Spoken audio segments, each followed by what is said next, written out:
everyone, and welcome back to another mock showcase video on the channel, where today we have a one-off build that I just sort of threw together one evening and was experimenting with some particular viewing angles for mocks. I mean, lots of people do mocks in a 3D sense so that you can walk around them and view, but as you would have seen there in the opening, this mock is not supposed to be viewed from the back.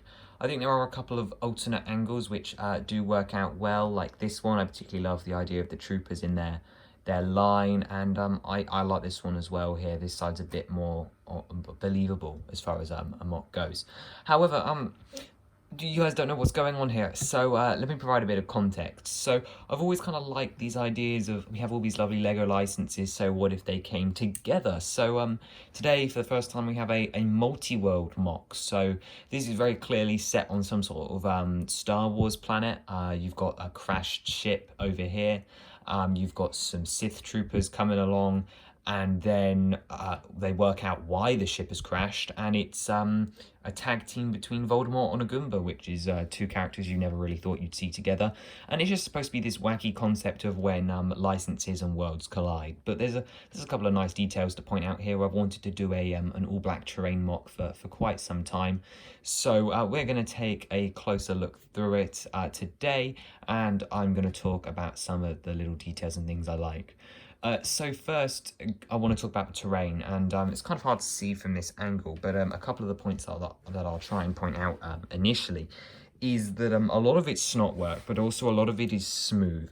So you've got these large black slopes, which I have from the Tower of Orthanc, as well as these inverted use of these slopes here. So these are normally upright slopes that I'm using the reverse side of to create this very smooth, like black landscape, sort of like hardened lava. So I think the closest representation is Mustafar, although I did not intend this to be Mustafar. You've also got these cone-like formations, which sort of remind me of Geonosis, but are nowhere near as big at all. And then, of course, the terrain is all kind of broken up towards the back by this crashed spaceship. So there's a couple of other points to point out with the terrain. So I mentioned these cones, but when I come in from a higher angle, you can see that just behind this jetpack trooper here, if I can take him off, you've got this indent into the ground, which has sort of got all these cracked layers, like the dirt and ground has sort of crumbled and fallen, and it just weathers over time. So you've got all these little hillocks where dirt's been kicked up, and these large smooth black slopes just among this front area. And you've got as I said, the 3 Sith troopers on the patrol. And minimal studs completely. I left that jumper there for a Sith trooper I knew I wanted one to be there. And you've got this hill on the left that sort of brings it up a bit higher, and it seems like there would have been a hill off to the right here. Judging by how the terrain's going, it sort of feels like a slow incline. But anyway, as you move to the back of the mock, so near where the ship has crashed, and then therefore where Voldemort is, you can see that the slopes become a bit more dented inwards where parts of the ship would have crashed. So you can imagine, here's the thruster, so the ship definitely came down here. So this piece in particular, you can see this indent right here where the thing was crashed and then skidded back along the surface to land up in its final position. So you can also see a couple of flames, so this crash is somewhat recent. And I like in particular the detail behind this one here, where I used one of these golden grill pieces instead of the white ones to make it look like it's either hot or charred or something like that. And these fire pieces are stuck in a combination of hollow studs and stamp or nipple tile, whatever you want to call it. So this is all based off the Resistance A-Wing. So you've got the cockpit smashed up over here. You've got one of the front mandibles of the spaceship that's broken up and slid over here. You've got the pilot's helmet, which is just a lovely piece, so I thought I'd include it just in the wreckage. Oh, not like that though. And also this other flame, and you can see one of the guns of the ship down here, and then obviously the big and slightly modified engine build behind which the Goomba's jumping out of. And one thing I was really keen for is that if there was any empty space at the back, so like where Voldemort is, it was space that could be construed as sky, which is why the terrain comes up here, so it makes it look like this is embedded rather than there's a gap being where this slope piece is here. So if I take that away, it just looks a bit weird. Now, obviously, you wouldn't see the white there, and now I've just broken this and I won't be able to put it back. But that was sort of what I was going for. Also, these angles are very organic. So we had some snot work down here. We had some interesting techniques here. But by far the most painful and least legal of all the techniques is how I attach these ship fragments at angles. And part of that story is revealed from the back, but we'll get there in a second.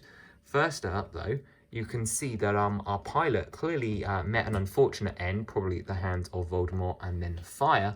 But he may have got his helmet off, but he never got out the cockpit, and that would be his skeleton down in there. Again, in the cockpit piece, he's just in a modified version of that A-wing cockpit to make it look a little bit more smashed up. I think that's the best angle there for you. And that's all the ship remnants. I then had one of these tubes left over from the Luke's land speeder. So I hung it over the top of the MOC like it was some sort of internal wiring, and it just kind of makes it look like something else has sprung loose. Either that, or I suppose it could be the portal that the two villains here have come from. I just think it's a nice concept, seeing all these wacky characters that we've seen in LEGO team up, and I think it's just a bit of fun, really. So you've got the CMF Voldemort here, and he's just stood on some black bricks to support him. And then actually you've also got this black slope piece at the back here. And this really doesn't serve the purpose other than from this angle here to make it look like the terrain goes up at the back. And it also helps cover up some of the colored pieces. So it really is a superficial use for the piece, but it does its job. So down here, the cockpit is the first piece of the ship that we run into. And you can see that it's very loose. It's actually attached to only one jumper stud. And that's right inside there. So I'm not even going to try. In fact, I think it may have even come undone. But you can also see when I wiggle that front mandible over here is also wiggling. And that is because if you just see under there, you can see a white cone. And that white cone is what's attached to this. But that white cone is then actually attached to the same assembly as this piece here, mainly down to the Technic hole using the A-Wing's landing gear at an angle to get that going up. And then I just filled in the gaps with the slopes around it, and it helps that it's all broken up and in natural. As for the other engine materials and stuff, you can see that this one here is attached on a Technic rod onto another one of the landing gear that goes in the bottom. I know that's really hard to see, but you can just see it in there just above my finger. So that just clips on normally in comparison to the rest of the MOCs. The Goomba is flying up on a load of the DC superhero pieces and some studs, just to give him that look of a ha-ha, I'm jumping over there. No, wait, that was the Korok sound.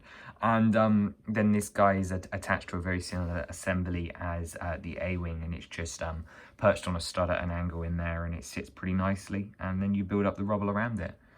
But that's pretty much all there is to this MOC. I know it's simple, but overall, I'm more interested to know what you thought of the techniques, but more so what you think of like the wacky concept for a story like this. Some interesting villains teaming up and stuff like that. So I thought it was pretty neat. Let me know what you guys thought down below. Consider subscribing so you don't miss more MOCs like this, and of course the LEGO Legend of Zelda Custom Set Showcase. And I'll see you next time. Bye-bye.